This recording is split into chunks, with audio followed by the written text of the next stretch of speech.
Welcome to Hard Talk. I'm Stephen Sackur. The human preoccupation with sex is nothing new, but the internet has made it so much easier to explore and exploit every shade of desire. The online porn industry makes billions of dollars in profit every year, but the big winners are corporate players, not the women and men performing the sex acts. Well, my guest today, Mia Khalifa, was briefly a porn actress. She garnered worldwide notoriety when she appeared in a sex video wearing Islamic hijab. After years of threats and insecurity, she's now speaking out. What does her story tell us about the porn industry and 21st century culture?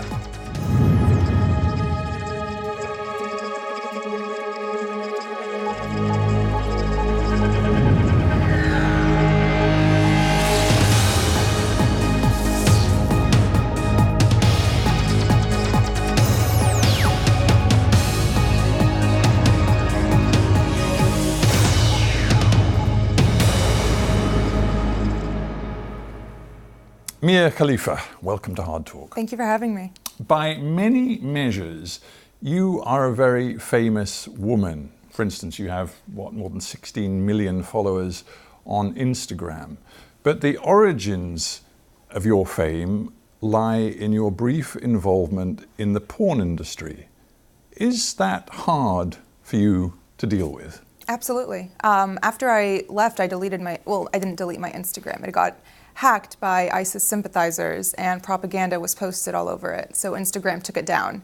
And I didn't recreate one for another year until I decided to kind of accept my fate as the infamous former porn star and try and change the narrative. So I recreated an Instagram account and tried to, for lack of a better term, become an influencer.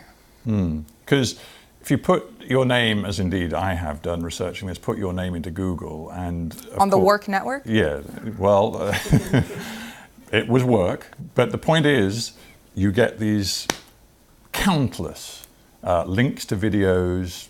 The word porn star appears immediately. That is something that you will never, ever overcome, however much...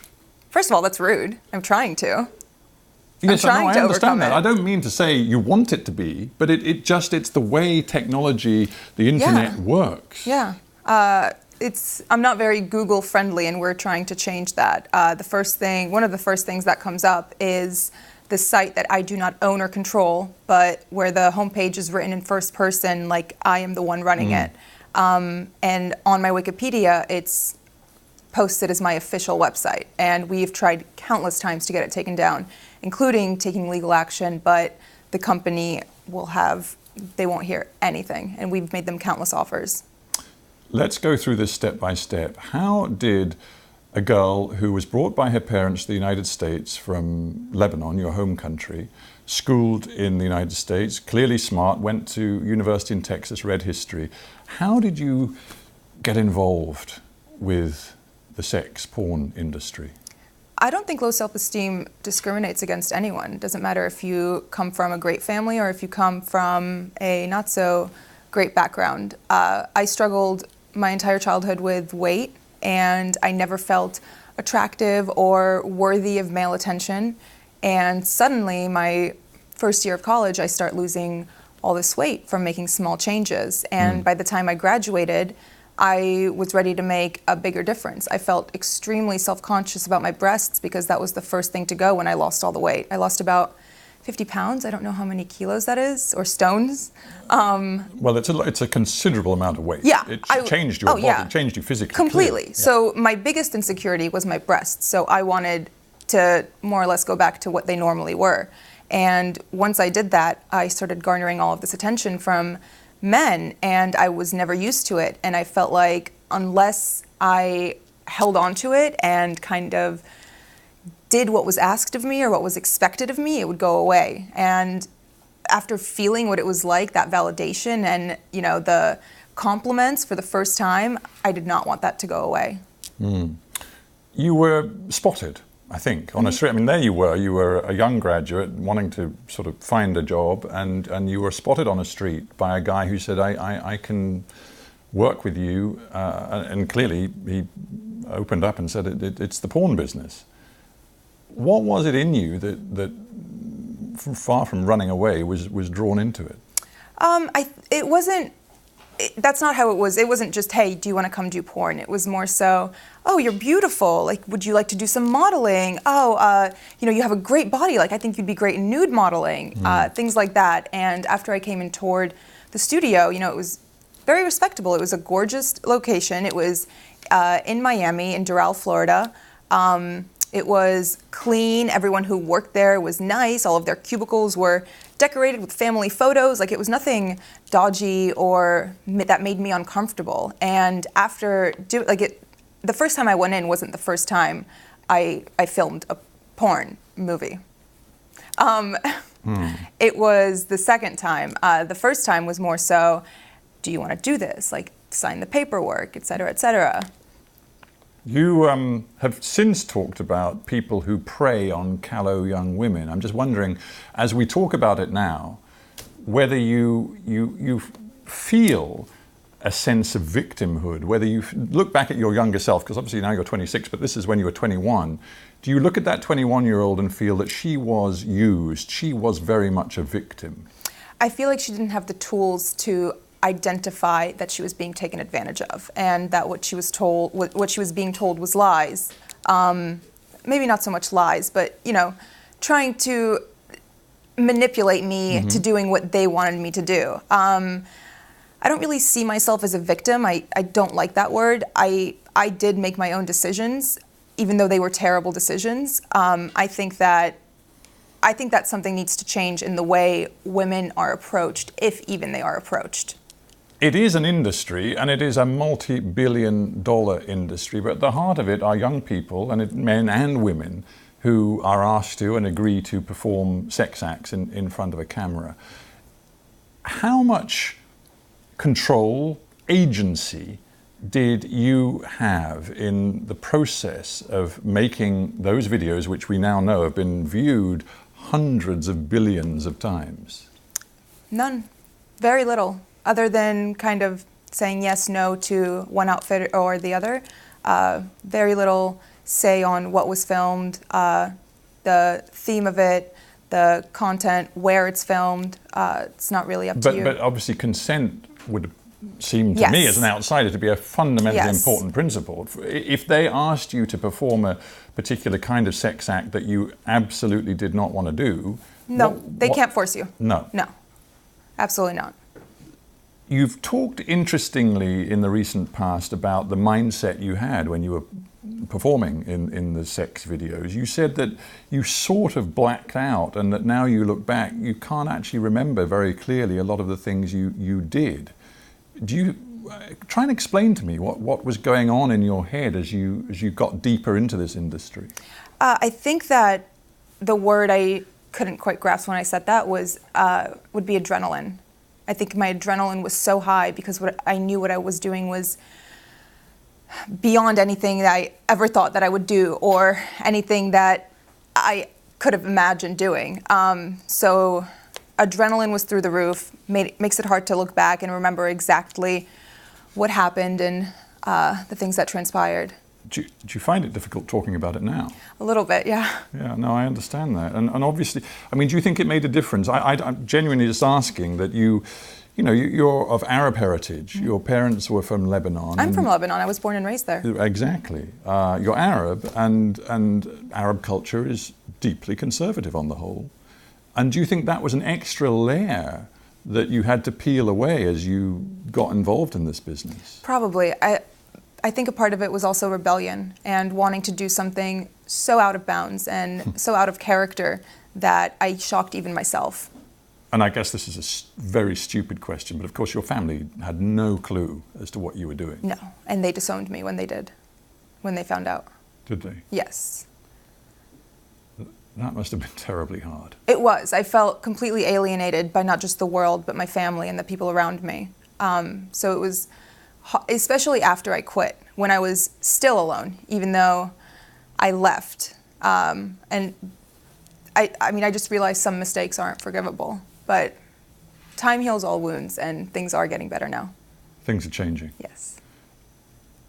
I want to ask you about the mechanics of the industry in one other way, and that is power, authority, money. First of all, we've talked, obviously men and women are performers in this business, but were there any women in positions of authority and control that you worked with? Absolutely. One of the closest people that the talents work with was a female. She was very nice, respectful, professional. A lot of female employees in the back office, like VPs of sales and people on the tech side. So the offices are filled with women. And I asked her, I'm like, how did you find this job? Like, how do you apply for a job like this? The word of mouth through a friend. The financial side of it is extraordinary too.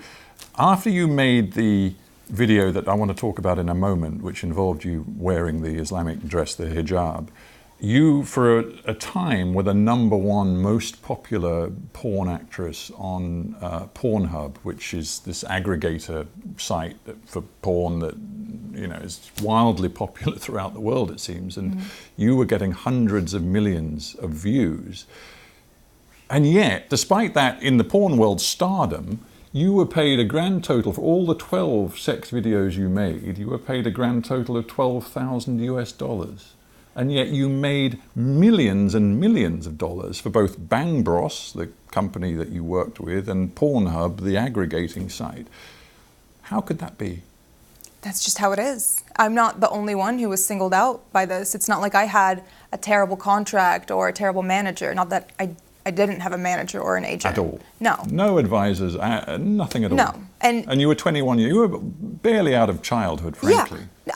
No. I mean, the human brain doesn't fully develop until the age of 25. So like my decision-making part of my brain still needed forming. There was no one to tell me what to do or to say this is wrong. This is important about the nature of the porn business, because you make a video, it lives forever online, and the more popular it gets, the more hits it gets. And we're not just talking about the United States.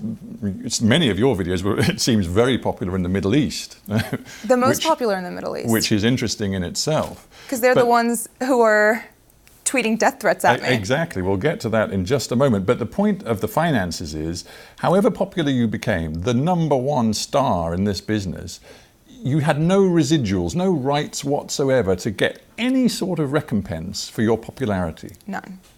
None whatsoever. And is that, to this very day, is that the way porn contracts work? Absolutely. For everybody. Everyone. Male, female, everyone who comes in.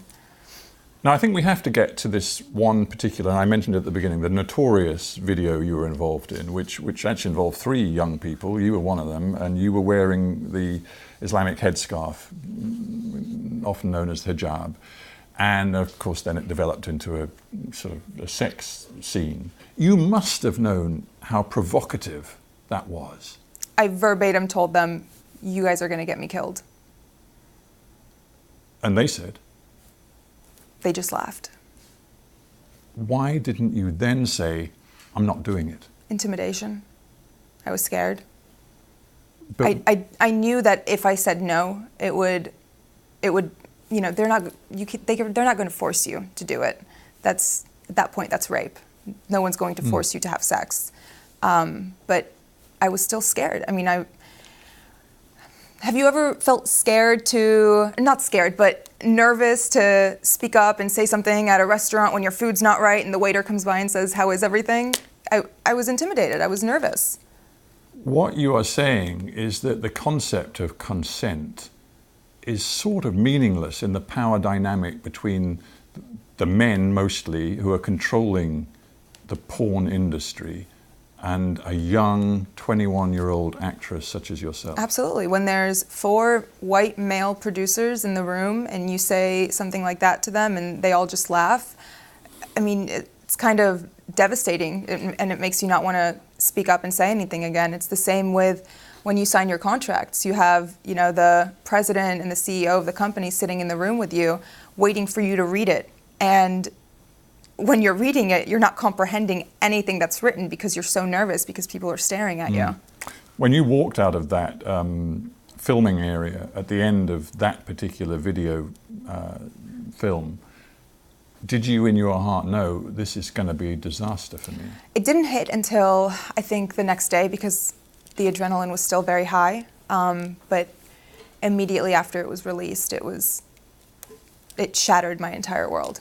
The reason I thought it was okay for me to do porn was because I thought no one would ever find out about it. There's millions of girls who film themselves having sex and do things like that, and no one knows their name, no one knows who they are, no one recognizes them. So I wanted to do it as my dirty little secret, but it blew up in my face. It really did. I mean, from the point of view of the filmmakers and the aggregators, it was a triumph. You know, they got hundreds of millions of views straight away. They called me lightning in a bottle. Yeah. But the reality for you was that your face was now known throughout the world as the porn star who wore hijab. Yeah. And you got threats. Oh, yeah. From, I'm not going to say ISIS because I don't think anyone heavily involved in ISIS has a Twitter account. But people proclaiming support for Absolutely, ISIS. yeah. They photoshopped a picture of me onto someone getting beheaded. And they said, I don't know exactly what they said. They said something along the lines of, you're next. I cannot imagine how alone you must have felt at that point. Because you couldn't discuss this with your family. Of course you couldn't. No, it was terrifying. But my coping mechanism is humor. So my response was, well, as long as you don't cut off my boobs, they were expensive. But you're 21 years old. You just said to me that was when my life was sort of ruined. But here you sit, we are 5 years later. How much personal responsibility do you feel you have to take for what you did? 100%. I made the decision.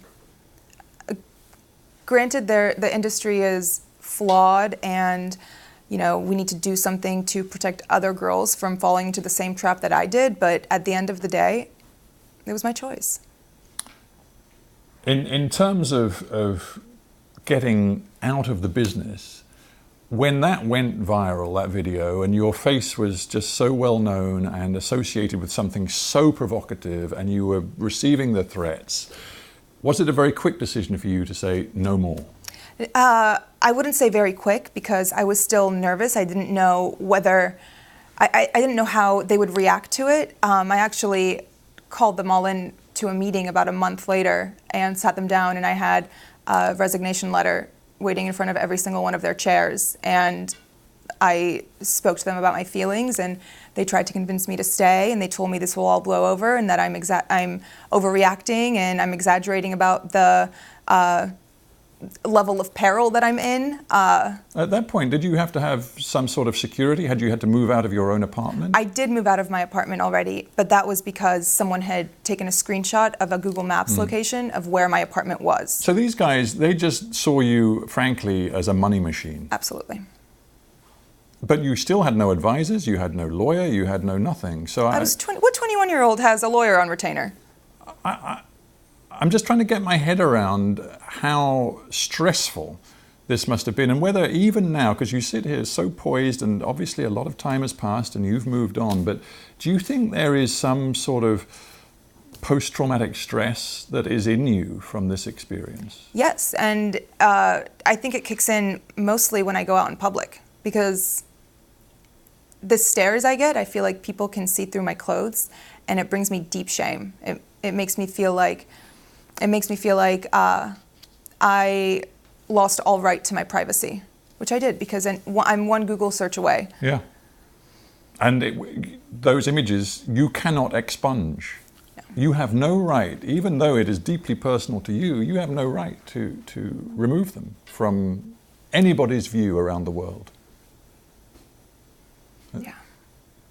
It is very hard. It is. And I'm just thinking, this story is your story, but frankly, it's also the story of other porn actors and actresses. I honestly started seeing that recently after the interview came out, and people started reaching out, and all of the emails my manager checks them, and when he gets stuff like that, he filters them and sends them to me. And reading the words of some of these girls who have been sex trafficked and forced into porn, and all of these stories of girls whose lives have been ruined by it, and by men who have taken advantage of them, and by contracts that they didn't even understand the jargon of, it makes me feel like, okay, maybe maybe it was good that I started talking and that I posted this interview and that I'm speaking out now, because other people feel the same way. And even if they don't relate on as deep a level as, you know, doing porn, they can relate on the level of being insecure and being pressured into doing something they didn't want to do. You have chosen to speak out in a way that very few people in the porn industry ever do, for all sorts of reasons, which I guess many of them are fairly obvious. But you've got a platform now in a way, because you've leveraged what was, if we could say it, notoriety into a different form of fame. You're trying to move into different businesses as well. But in terms of looking back and wanting now to be a sort of campaigner and activist, if you do, is it part of your mission to change the way society sees pornography and deals with it and treats people in that industry? I mean, everyone watches porn. Have you ever watched porn in your entire life? In my entire life, I have watched porn. See, I think what needs to change is the way women are brought into porn. Whether, you know, change being allowed to approach them, make it so that only women can seek it instead of being kind of pressured into it, or make it so you can't force them to sign a contract right in front of you, right there on the spot. It has to be looked over by a lawyer, and, you know, if that's too extreme, maybe even they have to take a few days to think about it and read it over at home on their own time before they sign it. But we interview a lot of people, and many of them are middle-aged or older. It's great to have somebody in the studio who's only 26 years old. There is a school of thought which says that our culture as a whole, I'm not just talking about the United States or the UK, but many, many countries, is being pornified, and that young people in particular are so exposed to pornography, so young in their lives, that it's materially changing the way males and females relate to each other, the way they think about relationships in a potentially very corrosive, damaging way. What's your take on that? Of course it affects relationships. Porn addiction is very prevalent in America, and I'm sure here too. The things that men see in videos, they expect from the women in their lives, and that's just not reality. No one is going to be that perfect. No one is going to do those acts on a Wednesday night with the person they love. We've talked a lot, and I know it's been difficult for you. Obviously it's difficult for you to accept that, you know, still online there are so many images of you engaged in your brief porn career. But has it proved possible for you to move on from that, to forge a different kind of career, and indeed to forge, you know, relationships with people far beyond the notion that you were once involved in porn? Yeah, I was very lucky to meet a man who had never even heard of me, which was fantastic. I ended up having to tell him about it, but then he told me after we started talking, I Googled you because you have 5 million followers and I'd be crazy not to Google you. But it was very hard for me to date after. And I don't think it was hard for me to date because it was hard to find a man. It was hard to find somebody who wasn't into it. Does that make sense? It does make sense. So I suppose the bottom line is you never really wanted to be famous when you were a porn star. It was the last thing you wanted. You wanted it to be a secret. But now it seems you're embracing being famous. Yeah, and I get a lot of hate from female performers who say that I'm ungrateful for it, but it was never what I asked for. And if you could speak to that 21-year-old Mia Khalifa walking down the street in Florida, stopped by the guy who said, "You're beautiful, you're lovely, I can work with you," what would you tell her to do today? There's mace in your purse for a reason. Use it. Run. Mia Khalifa, it's been a pleasure having you on Hard Talk. Thank you very much. Thank you for having me. Sorry, my hand.